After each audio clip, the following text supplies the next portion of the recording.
Hola, ¿qué tal? Buen día. Soy Guillermo Alejandro Díaz Compián. Actualmente soy juez electo en materias de amparo civil, administrativo y de trabajo y de juicios federales. Licenciado, ¿cómo observaste la campaña? ¿Cómo la viviste? Fue una campaña honestamente pesada, pues el INE nos puso muchas limitantes en cuanto a recursos y medios de poder hacer propaganda. Los únicos medios que nos autorizó el INE fueron dos: panfletos y redes sociales o medios de comunicación impresa. Pero fue lo único que nos permitió, y además eso sufragado por nuestros recursos, porque el INE en campañas políticas pues da ciertos recursos a los partidos políticos, pero en nuestro caso no nos dio ni un centavo. Entonces, la principal preocupación y problema que tuvimos todos los contendientes en esta elección fue, uno, pues sufragar nuestros propios gastos.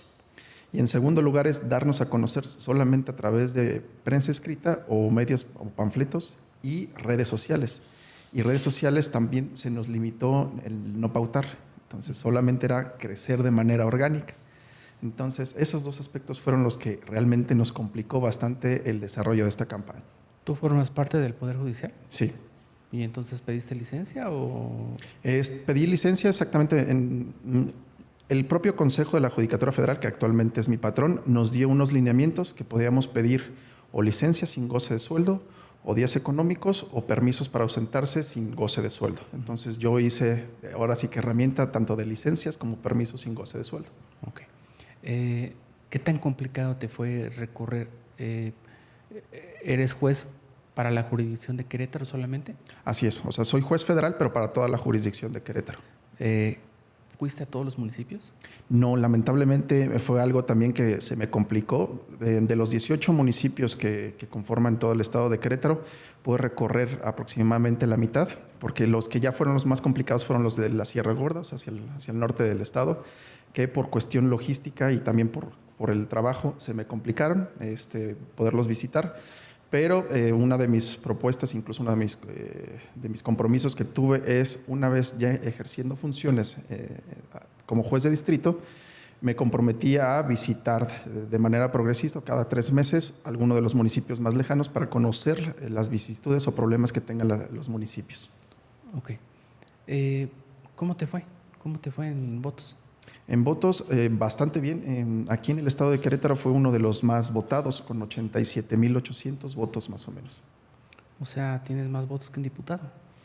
Pues no tanto así como un diputado federal, sí. O sea, federal, pero sí. No, del local por lo menos. Exactamente. Sí. Uh-huh. Y algún presidente municipal de un municipio pequeño. Uh-huh. Pues eso más que otra cosa es un compromiso muy grande, ¿no? Claro. De hecho, una de mis primeras comunicaciones que tuve a través de redes sociales, que les agradecí al estado de Querétaro y a todos los queretanos, fue que estoy comprometido con todos ustedes, porque esos votos van a verse reflejados en mis resoluciones precisamente para que vea el estado de Querétaro el compromiso que adopté una vez que votaron por un servidor. 86,000. ¿Estabas en los acordeones o qué? No, yo te puedo comentar, sí hubo varios acordeones que circularon incluso a nivel nacional. Sí, no, esos son conocidos. Conocidísimos, pero de un servidor yo no aparecí en ningún acordeón. Lo que sí te puedo comentar es que fue un trabajo arduo, o sea, de estar yendo a la mayoría de los municipios, a los municipios más poblados que fueron aquí en el centro, Querétaro, Corregidora. Sí fue un trabajo arduo, y eso creo que es lo que puede hablar de un servidor, o sea, el hecho de que estar en las calles dar a conocer mi trabajo, y eso creo que fue lo que al fin y al cabo se fue reflejado en esos 87,000 votos. A ver, dices que ¿cuáles como tus 5 compromisos de acción? Toman protestas hasta el 15 de septiembre, ¿no? Nos adscribirían más bien hasta el 15 de septiembre. Tomamos protesta formalmente el 1 de septiembre en el Senado, y del 1 hasta el 15 de septiembre es cuando se designaría también el órgano de administración judicial, y ese órgano de administración judicial es el que nos estaría adscribiendo o dando el lugar de donde estaríamos desempeñando. ¿Qué significa eso? Aquí en el estado de Querétaro son 7 juzgados de distrito en las materias por las que concursé, de los cuales 4 se fueron a votación. De esos 4 quedaron 1 vacante, y entonces me pueden designar 1, 3 o 5, por así decirlo. Y esos 1, 3 o 5 va a ser el órgano de administración judicial el que me designe. Bueno, entonces Alejandro, tú él es el primer lugar o el segundo lugar, porque creo que va a ser primero una mujer. Entonces el segundo lugar te tocaría o el 3 o el 5, por así decirlo. ¿Y qué significa eso? Los números de juzgado que están aquí en juzgados. Ahí, pero la materia sigue siendo la misma. La misma, es correcto. ¿Cuáles son tus compromisos? Fueron 3 principalmente los compromisos que hice y que están públicos en la página del INE. El primero es una oficina de puertas abiertas en el que cualquier persona que tenga alguna problemática, sin necesidad incluso si no cuenta con recursos, puede acceder con un servidor, y si no tiene recursos para iniciar una demanda, podemos iniciar la demanda en ese mismo momento. El segundo compromiso que tengo con todos los queretanos o propuesta es unas versiones ciudadanas de todas mis resoluciones. Muchas veces hemos visto cómo el lenguaje jurídico, incluso en las sentencias, llega a ser complejo o poco comprensible para las partes que están involucradas. Entonces, yo lo que pretendo es, a la par de la versión oficial, que es la sentencia, que tiene el tecnicismo completo, haría una versión ciudadana con palabras sencillas para que pueda ser comprensible a la ciudadanía. Y el tercer compromiso es una vinculación con sociedades civiles, precisamente para dar a conocer mi trabajo y la protección de los derechos humanos una vez que ejerce el cargo. ¿Tú eres juez actualmente? No, yo actualmente soy secretario de tribunal. Secretario de tribunal. ¿Y has visto la gran dificultad por la que atraviesa el Poder Judicial? No solamente en algo tan importante como es comunicar, sino en algo que se vive adentro como el tema de falta de presupuesto, quizás hasta eso, falta de personal, pero pues todo lo demás que se le acusa, ¿no? De que contratan a sus familiares, de que... ¿Cómo lo ves? Yo, como parte del Poder Judicial, sí te puedo decir que hay dos grandes problemas que sí nos pesó, y por eso fue el motivo de la reforma. Uno es el nepotismo. En efecto, hay redes de poder propias internas en el que pues muchas veces se veían favorecidos entre propios familiares, y esas redes de familiares se hacían triangulaciones en contrataciones. Entonces, la reforma judicial vino a acabar cierta parte de ese nepotismo. Todavía hay, ¿no? Y va a existir todavía, ¿no? Es que exactamente, es difícil acabar con el nepotismo precisamente por los nexos que se hacen entre los propios, pero lo que se buscó precisamente es, ya que en todo caso pues, sea la ciudadanía quien elija a sus representantes que van a estar ahorita en la función jurisdiccional. Entonces, creo que esto va a contribuir en parte a la eliminación del nepotismo. Y la segunda cuestión, pues, es que sí, también es un estigma, que lo debo de admitir, que existe cierta corrupción en el sistema. O sea, no lo hablo no lo hablo en ciertos casos particulares, pero en general, o sea, a nivel nacional sí han habido casos. Y en Querétaro también, ¿no? De los 7 jueces, ¿cuántos están en funciones? Porque ahí ahorita entendí la otra vez que hay personas que están supliendo, ¿no? Exactamente. Ahorita tengo entendido que están nada más 2 en funciones. Todos los demás están en personal como secretarios en funciones, o sea, no tienen el cargo propiamente de juez, pero están cubriendo las funciones de juez. Y de las personas que sí son jueces, son 2. Una de ellas creo que ya se estaría terminando su nombramiento, creo que en el 27. Y la segunda concursó para ser magistrada y ya obtuvo la victoria y ya será magistrada. Entonces estaremos hablando que nada más va a haber la renovación de ustedes, que son 3. Así es. Y la persona es del 27, ¿no? Es correcto. Y sigue estando ahí con una gran... Bueno, por lo menos no son las personas, no son jueces, ¿no? Son personas encargadas del despacho. Exactamente, son encargadas del despacho. Eso, dínoslo en palabras muy llanas. ¿En qué beneficia o en qué perjudica?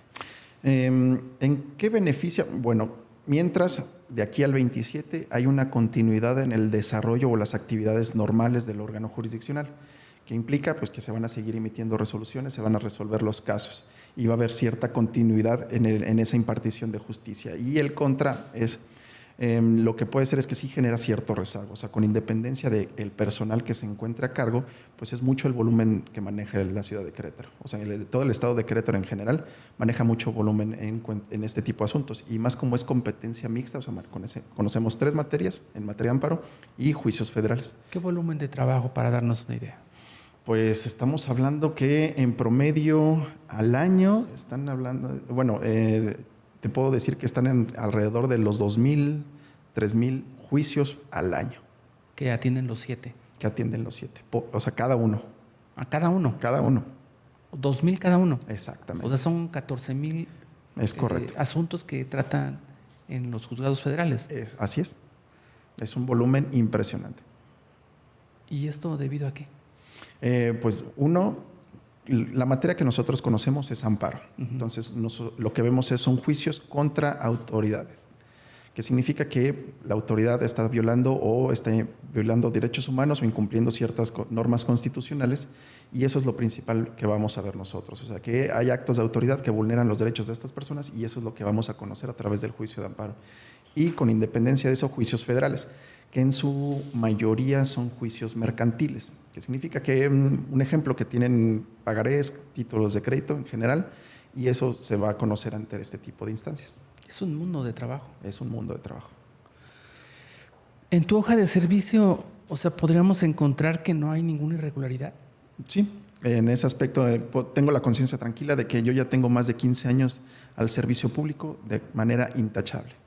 O sea, tú puedes voltear a ver a todos a los ojos. Claro. ¿Y esta perspectiva de género, cómo emplearla? Yo creo que la perspectiva de género la podríamos ampliar en las propias resoluciones. Creo que es este momento que tenemos de votación o de elecciones es el momento perfecto, la transición perfecta para poder implementar de mejor manera la perspectiva de género. Si me permites, así te puedo comentar. Hace poco tuvimos en el tribunal un asunto en el que, en materia burocrática, quiere decir que son trabajadores al servicio del Estado, pero los trabajadores al servicio del Estado, los trabajadores de confianza, no tienen estabilidad en el empleo. Y esta resolución o este juicio que se llegó fue a través de una mujer que fue despedida de manera injusta por estar embarazada, y se le venían dando nombramientos de manera temporal. Y lo que se aplicó aquí, bajo la perspectiva de género, es que se le contrató incluso de manera temporal a sabienda de que estaba embarazada. Entonces se ordenó su reinstalación, a pesar incluso de ser trabajadora de confianza. Entonces, esto voy a pasarlo al ámbito del juicio de amparo, precisamente aplicando ese tipo de perspectivas, o sea, esos sesgos de género que tienen la mayoría de las personas, mujeres en su mayoría, para que no se vean perjudicadas en sus derechos humanos. Fíjate que escuchándote me parece como muy familiar cuando ganan los legisladores o los presidentes municipales, pues es como una decálogo de buenas intenciones, ¿no? Claro. Mi oficina, ¿cuántas veces no lo hemos escuchado los dos? En el sentido de que llega el primero, que esté funcionando, el que sea, o sea, ni siquiera es de partidos. Mi oficina va a ser de puertas abiertas. ¿No es un cliché de la política? ¿Un lugar común? Creo que sí, o sea... ¿Por qué decirlo? Creo que es que aquí vamos a poner el contexto de cómo fue esta reforma judicial y cómo es la función jurisdiccional. Y te lo puedo decir desde mi perspectiva. Muchas veces las personas, los justiciables que trataban de acceder a un órgano jurisdiccional y querían hablar directamente con el juez o con el magistrado, vayan con el secretario. Entonces, y eso te lo digo por experiencia propia. Y entonces, muchas de las personas que llegaban a los órganos jurisdiccionales pues decían, pues no me atiende el juez, no me atiende el magistrado, tengo que verlo yo directamente con su secretario. Que propiamente dicho, el secretario es el que hace la talacha, o sea, hace la sentencia y se la propone al juez, quien va a resolver. Pero con independencia de ello, pues la persona tiene la necesidad de ver al titular. Y muchas veces por la carga de trabajo misma no los podían revisar. Entonces creo que la cuestión de puertas abiertas sí suena complicado por el volumen de asuntos que se va a manejar diario. 2,000 asuntos, o sea, ¿a qué hora vas a atenderlos? Hay posibilidad. O sea, yo te digo, yo ya tengo una experiencia de 15 años en el Poder Judicial, yo ya sé cómo desahogar el trabajo. Entonces, bajo ese desahogo mismo y cómo yo me puedo organizar, dará tiempo para atender a la ciudadanía. O sea, tú sí sabes cómo hacerlo. Claro. Diría otro eslogan de campaña. Exacto. Ok, a ver, otra que me llamó la atención, no ya me llamó la atención, son de tus 3 compromisos. Fíjate que siempre he pensado que la comunicación es un arte. Uh-huh. Y cuando te escuchaba sobre tu campaña, de la dificultad que tuviste, pues básicamente es la imposibilidad de comunicarte con muchas más personas, ¿no? Exacto. O sea, de llegar a más público. Y que a lo mejor te frustró. Espero que no hayas hecho TikToks, no revise tu de eso, pero que hayas hecho algún TikToks. Que te avergüencen, pero... No, de hecho no. Perfecto. Pero esta parte de hacer sentencias que entienda la gente, híjoles, eso de veras que me parece uno de los mayores compromisos que estás adquiriendo. Es que justamente ahorita la Constitución maneja que tenemos nosotros la obligación de preferir el fondo sobre la forma. Y así está establecida en el artículo 17 constitucional. Entonces, la forma pasa a ser un segundo requisito, por así decirlo. Lo que importa es el fondo. Y en esa cuestión de cómo resolvemos el fondo, aquí es donde viene el compromiso de un servidor. En el fondo, es hacerle entender a la ciudadanía que, por ejemplo, una sentencia de 40 hojas, yo tratar de hacértelo en una hoja. En una hoja con palabras sencillas. Que te diga, oye, tú, Daniel, tú viniste a solicitarme el amparo porque la autoridad hizo esto. Entonces te comento en palabras sencillas que tienes la razón, la autoridad violó tus derechos y tienes derecho a que se te repare y estas medidas precautorias. Y eso explicárselo sencillamente en una hoja. Ese es el compromiso que tengo con todos los queretanos. Y esa sería a través de esas versiones ciudadanas. En una hoja máximo. ¿Seguirías haciendo TikTok? Sí, claro. ¿Seguirías haciendo en esta parte de la comunicación? Sí, creo que parte de la reforma judicial es esa, tratar de hacer más cercano la forma de que trabajan los jueces. Y creo que ahora con este tipo de forma de que se está llevando la elección judicial, creo que el compromiso también va a ser seguir informando a la ciudadanía, no solo a través de mis versiones ciudadanas, sino a través de redes sociales, TikTok, Instagram, Facebook. Te vamos a ver en Claro. Ok, pues yo creo que la reforma, ¿te pareció un buen ejercicio? O sea, ¿te parece la reforma adecuada? Y tú miembro del Poder Judicial, así que tienes una buena opinión. Sí.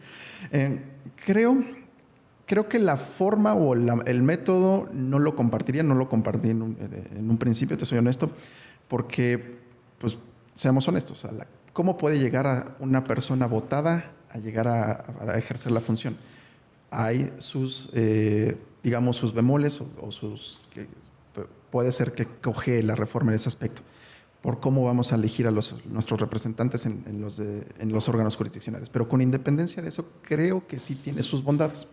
Sus bondades en el sentido de que, pues bueno, si la ciudadanía investiga o se preocupa por ver quiénes son sus candidatos y en su caso elegir a los candidatos que estén mejor capacitados, creo que sí es una buena oportunidad, uno, de hacer una verdadera transformación y segundo, pues, de que esos votos se vean reflejados en resoluciones comprometidas.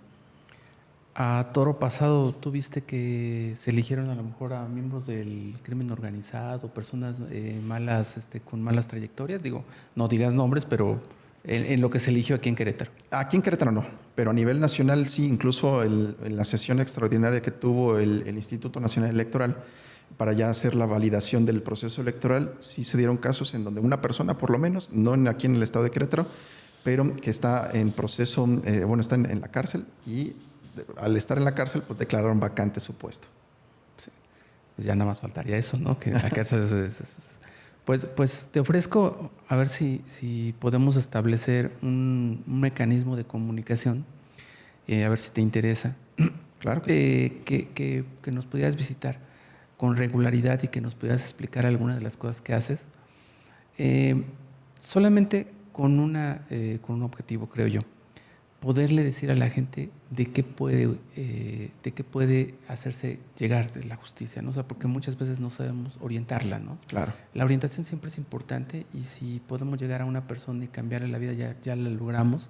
Entonces, te invito, ojalá que lo podamos hacer de manera recurrente y con un calendario y que te des el espacio y fijar un tema, ¿no? Creo que eso es lo importante, porque también la reforma parece que fue en algún momento botín de políticos, ¿no? Que está mal, que está bien, que no sé.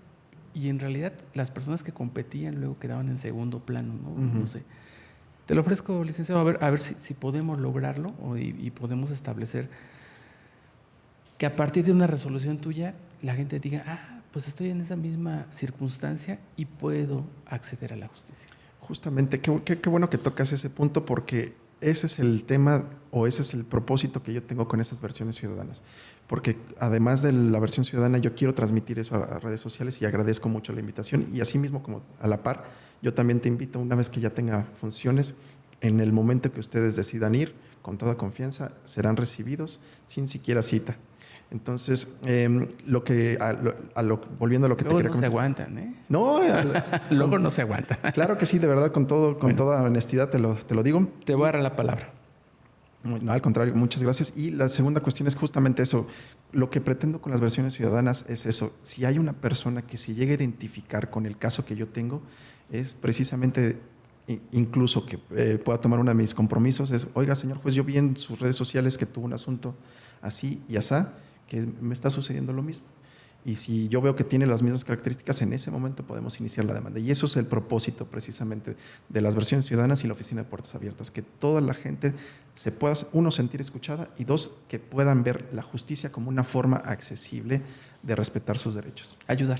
Creo que también ese es un tema. Ayudar a visibilizar cosas, a visibilizar oportunidades y a no quedarte en realidad con la clásica que decimos, ¿para qué denuncias si no pasa nada? Exacto. ¿No? O sea, exacto. no, o sea, debemos de cambiarle el matiz a todo y no es que nos veamos muy positivistas, pero siempre tenemos que darle la cara buena al asunto, ¿no? Así es. Licenciado, esa es tu casa. Ay, muchas gracias. Y a ver si establecemos un calendario en donde tú te sientas cómodo en cuanto a horarios, y que nos vengas y que nos expliques cosas que muchas veces no entendemos, ¿no? Claro que sí. Muchísimas Muchísimas gracias. Hasta luego. Hasta luego.